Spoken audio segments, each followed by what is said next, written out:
Hello and welcome to this video. Today we will learn about how to calculate the time complexity of binary search iterative method algorithm. This video is the continuation of binary search algorithm video that I previously uploaded on YouTube. So let's start.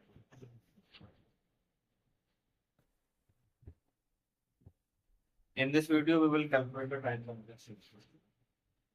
So we will calculate the average worst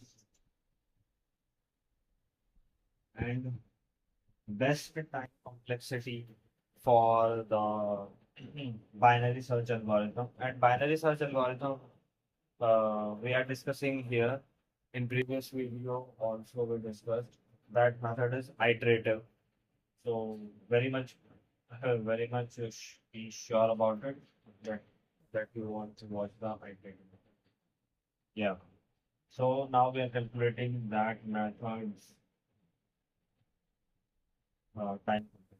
तो ये best case time complexity अपने को clear है, simple है कि जो है अगर एक एरे होगा, मान लो तीन का ले लेते हैं, तीन डिजिट्स का ही, वो सॉर्टेड है और अपने को बाइनरी सर्च एल्गोरिथम उसके अंदर अप्लाई करना है। ये तीन की जगह चार पांच कुछ भी हो, फर्क नहीं पड़ता। मेजरली कॉन्सेप्ट क्या है वो समझना है कि हमारे पास एक एरे है, उसके अंदर तीन वैल्यूज है, तीन वो है वैल्यू। और हमारे को पता है कि बाइनरी सर्च में तीन वेरिएबल्स इनिशियल, तीन वेरिएबल्स होते हैं मेनली, लेफ्ट, मिडल और राइट। तो बेस्ट के सिनारियो में क्या होगा कि जो हमारा मिडल वैल्यू है जैसे टू है, तो हमारी टारगेट वैल्यू भी मिडल वैल्यू के बराबर डायरेक्टली होगी। मेरी टारगेट वैल्यू भी टू है और जो मिड की वैल्यू है वो भी टू है। तो हमने कंडीशन डाली थी पहले की जो है, if if on the middle index the value on the middle index is equal to the targeted value, then we have found our desired output, desired value in the array। तो उस case में constant time लगेगा। तो वो बिल्कुल ऐसा ही है कि मतलब जो कांस्टेंट टाइम इनिशियलाइजेशन में लगता है वही कांस्टेंट टाइम रिटर्न में भी लगता है। अब आते हैं एवरेज और वर्स्ट केस के सिनारियो में। So in the average and worst case scenario, we again take an example of an array. One, two, three, four, five, and six. So in the previous video, as we know, binary search algorithm works over divide and conquer technique. First, we divide this array,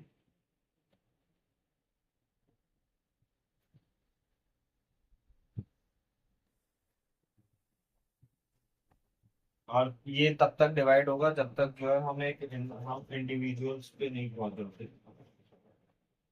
individual values पे नहीं पहुंच जाते तब तक ये division चलता रहेगा। ये बात इम्पोर्टेंट है ध्यान रखने की, क्योंकि डिवाइड एंड कॉन्कर मेथड में हमें एक प्रॉब्लम रहते हैं, उसको सब प्रॉब्लम में बनाते हैं, उस सब प्रॉब्लम को सब प्रॉब्लम में बनाते हैं। इस तरीके से तब तक सब प्रॉब्लम करते हैं जब तक जो है वो एक प्रिसाइज मेथड पे नहीं पहुंच जाती। तो नाउ इन दिस,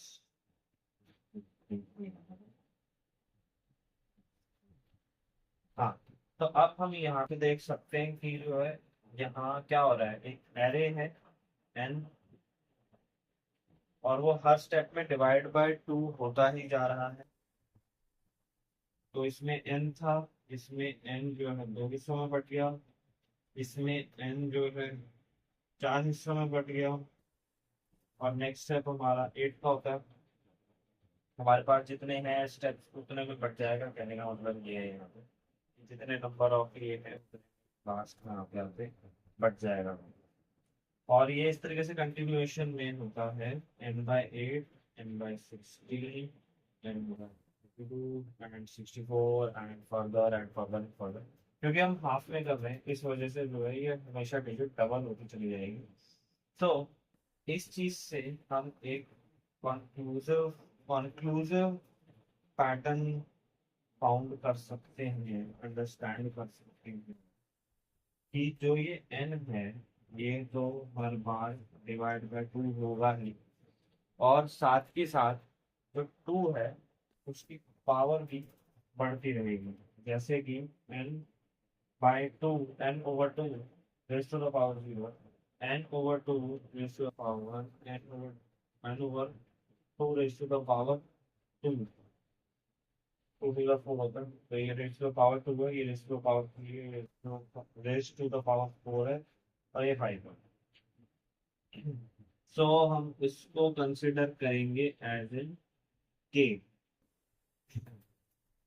जो इसकी पावर चेंज हो रही है बार बार, और ये पावर जो है हम ऐसे भी कंसिडर कर सकते हैं नंबर ऑफ कंपैरिजन से, और हम इक्वल्स टू में 1 रखेंगे। 1 इसलिए क्योंकि ये सब डिवाइड हो हुआ के इंडिविजुअल इंडेक्सेस पे चला गया है, इस वजह से अब ये सिंगल सिंगल डिजिट में डिवाइड हो गया, that's why we are considering 1 here. Now हमारा गोल क्या है, इस के की वैल्यू फाइंड आउट करना। देखो किसी भी सर्चिंग एल्गोरिथम में क्या है ना, हम लोगों को ये फाइंड आउट करना है कि कितने कंपैरिजन, कितने डिविजन्स बाद ये जो है हमारे को हमारी वैल्यू फाइंड आउट करके दे देगा जो हमें चाहिए। तो वो हमारी फाइंड आउट कब होगी, जब जो हम इस के को फिगर आउट कर लेंगे any how with any method. तो हम जो है क्या करते हैं, पहले इसको सिंप्लीफाई करेंगे, n by 2 raise to power k equals to 1 है, तो यहाँ पे क्या होगा, इस 2k को 2 पावर k को हम राइट साइड भेज देंगे, ये चला जाएगा इस साइड, और फिर हम क्या करेंगे, इसमें अप्लाई कर देंगे logarithm log,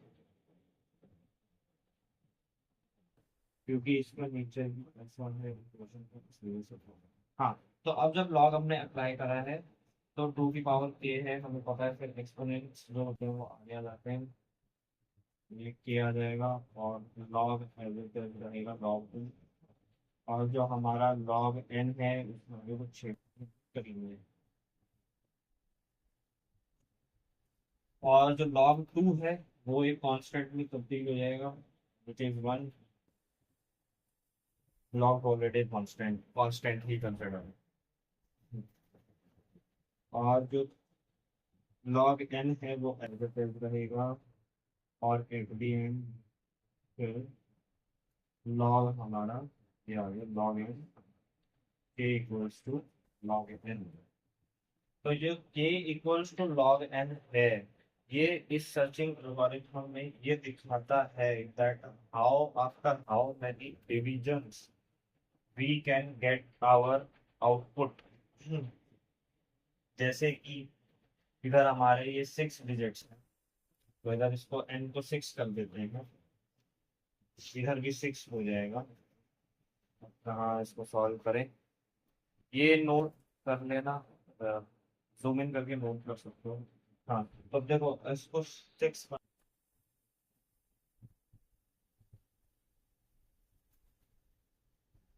now we consider this n equals to 6, और जो हमारा ये k है इसकी वैल्यू निकल के आई थी log 2n, log बेस 2 हमने बना, बेस डिफाइंड होता है। तो अब इसको कैलकुलेट करते हैं, कैलकुलेटर से कैलकुलेट कर सकते हैं, divide by 2 to the power log 6, को इंडिविजुअल दो।